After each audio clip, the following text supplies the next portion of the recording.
donade en biisi då, en sån dubstep remix egentligen, min egen låt då, vart jag satt med Beyoncés a cappella av Crazy in Love.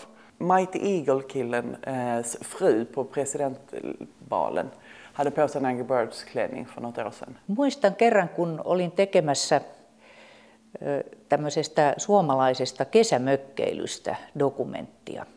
Det var en utställning där också min barnboksbilder fanns utställda.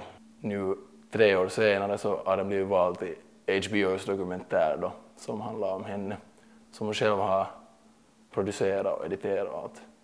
Den är där.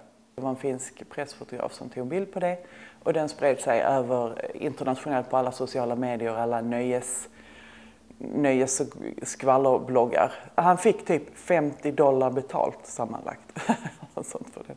Ja mä kuvasin semmoista pariskuntaa, joka teki töitä. Ne hakkas halkoja, ne laittoi puutarhaa, ne muovasi sitä luontoa niin kuin mieleisekseen. Illan koittaessa he väsyneenä istahtivat katsomaan auringonlaskua pihakeinusta. Så ville de visa en sån här föreställning av den här barnboken som de hade gjort. Som de skulle visa för alla barn som kom till den här utställningen och sådär.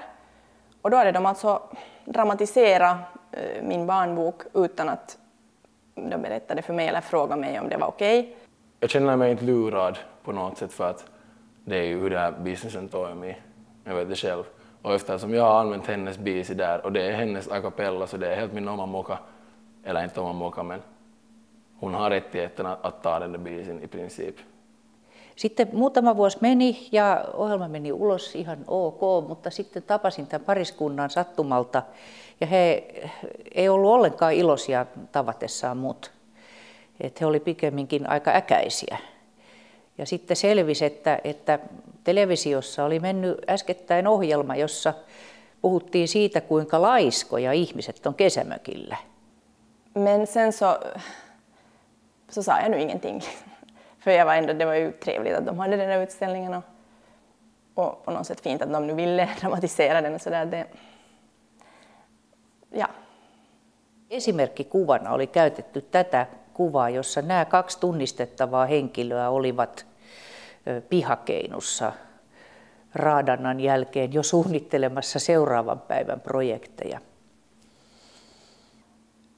Det är som att det råder en viss osäkerhet om hela den här upphovsrättslagen.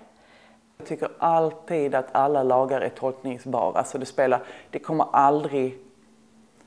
aldrig bli bra om man så. Det kommer alltid kunna tolkas som djävulen läser Bibeln om man vill. Ibland känns det som att respekten för texten är ganska liten.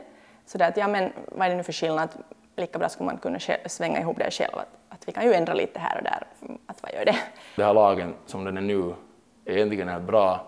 Men sen finns det förstås vissa nackdelar. Till exempel små artister som jag så kan bli nedtrampade av större firman eftersom lagen är så flummig och tolkbar.